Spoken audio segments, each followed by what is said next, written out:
ဆိုတော့ဒီကြတာလ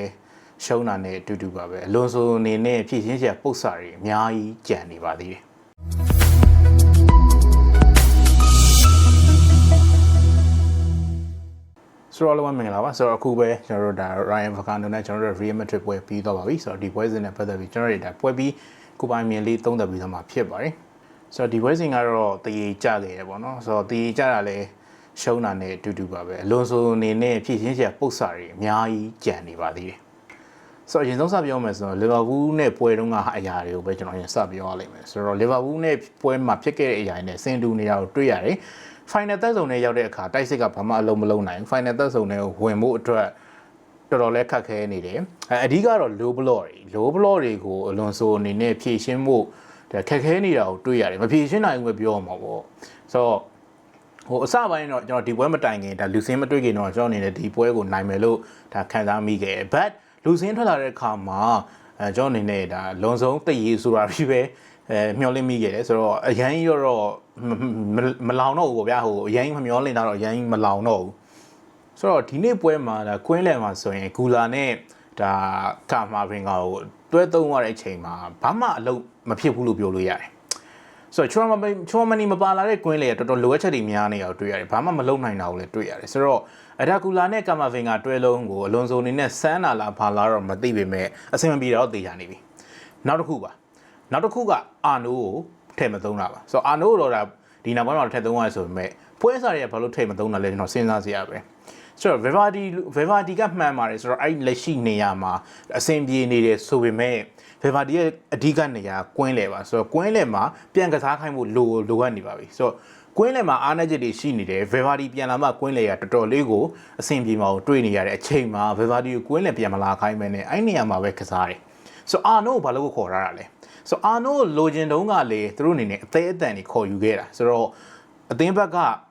ကဘက်လီဗာပူးဘက်ကရောင်းတာတော့မှန်တယ်ဒါပေမဲ့မသွားစေချင်သေးဘူးဆိုတဲ့အချိန်မှာတော့အပတ်စံတွေအပိုပေးပြီးတော့အာနိုးကိုရအောင်ခေါ်ခဲ့တာဗျာဆိုတော့အာနိုးအခုလက်ရှိဒန်ယာရနေလို့ထားလိုက်တော့ဒန်ယာပြန်လာနေတဲ့အချိန်မှာဘာလို့ထဲ့မသုံးဗီဗာဒီကိုပဲသုံးဗီဗာဒီသူ့နေရာမှာအဲ့နေရာမှာကောင်းနေတာမှန်တယ်ဆိုပေမဲ့ဆိုတော့ဒီနေ့ဝဲမှာကွင်းလေအားနည်းချက်တွေလည်းတွေ့ရတယ်အခုနကကျွန်တော်အရှင်းမပြောခဲ့သလို final သက်ဆုံးထဲမှာရောက်တဲ့အခါကျရင်ဒီ Real Madrid ကကြောင်ပြောက်နေတာကိုတွေ့ရတယ်နောက်တစ်ခုကအပိုင်အခွင့်ရေးတွေရရတာနဲ့ဖြစ်သလိုလေးကန်နေကြရဗျာငှက်ပစ်တဲ့အလုံးတွေကိုကန်ကျင်သလိုတွေကန်နေကြတာတွေကနည်းနည်းတော့စိတ်ပျက်စရာပဲဒါရာသီအစမှာတော့အချင်းတွေကောင်းခဲ့တယ်ဘာညာတွေဖြစ်ခဲ့ပေမဲ့ဒီနောက်ပိုင်းမှာအလွန်ဆိုအနေနဲ့ဖြည့်ရှင်းချက်ပုတ်စာတွေအများကြီးရှိလာတာတော့ကျွန်တော်လက်တွေ့မြင်ရတယ်ဆိုတော့အလွန်ဆိုတယောက်တည်းကိုလည်းကျွန်တော်အနေနဲ့အပြစ်တော့မပြောချင်ပါဘူးဆိုတော့ကျွန်တော်အားလုံးနဲ့သိတဲ့သတင်းကြားမိမယ်ထင်ပါတယ်ဆိုတော့လွန်ဆိုအနေနဲ့သူလိုအပ်တဲ့ကစားသမားတွေကိုပြောတယ်ဝယ်ဖို့ပြောတယ်ဆိုပေမဲ့ဘုတ်ဖဲဝင်တဲ့ဘက်ကမဝယ်ပေးခဲ့ဘူးပေါ့နော်မရှိရလေးနဲ့သူ့ຫນွေနဲ့ဒါဖြစ်အောင်ကစားနေရတဲ့နေတာတခုမှာအလွန်ဆိုကိုတော့လည်းအရင်ကြီးရောအပြစ်တော့မပြောချင်ဘူးဆိုပေမဲ့သူ့အနေနဲ့နီးပြတ်တယောက်အနေနဲ့ဖြစ်တင်ဖြစ်တိုက်တဲ့ဖြည့်ရှင်းစရာပုံစံတွေကိုတော့သူ့အနေနဲ့အဖြေရှာတွေ့ဖို့လိုအပ်နေပြီဒီလိုပုံစံနဲ့မန်စီးတီးနဲ့ကစားလေနိုင်ဖို့မလွယ်ပြန်ဘူးသူ့ဘောအင်္ဂမကအဝေးဝန်းပဲဘလို့ကန်များဒီလိုပုံစံနဲ့မန်စီးတီးနဲ့တွန်းကန်မလွယ်ဘူးကျွန်တော်အခုမန်စီးတီးပွဲမှာလီဗာပူးနဲ့ထိုင်ကြည့်နေတာဗျာမန်စီးတီးကောင်းလိုက်တာဆိုတာဆိုတော့လီဗာပူးလို့သူတို့အသင်းကိုရှုံးခဲ့တာသူတို့ရှုံးခဲ့တဲ့အသင်းကမန်စီးတီးကိုထက်ပါသူတို့ဟုတ်တယ်ပေါ့သူတို့ရှုံးခဲ့တဲ့အသင်းကမန်စီးတီးကိုပြန်ရှုံးနေတော့မန်စီးတီးနဲ့ရီယယ်မက်ဒရစ်နဲ့တွေ့ရင်ဒီလိုအနေထားနဲ့ရီယယ်မက်ဒရစ်သွားကြမစင်မပြေနိုင်ဘူးအဲ့တော့ဒီဂျားရက်ထဲမှာရှိတဲ့ပွဲတွေကိုအလွန်ဆိုအနေနဲ့ကောင်းကောင်းကြီးဖြည့်ရှင်းစာပုတ်စာတွေအများကြီး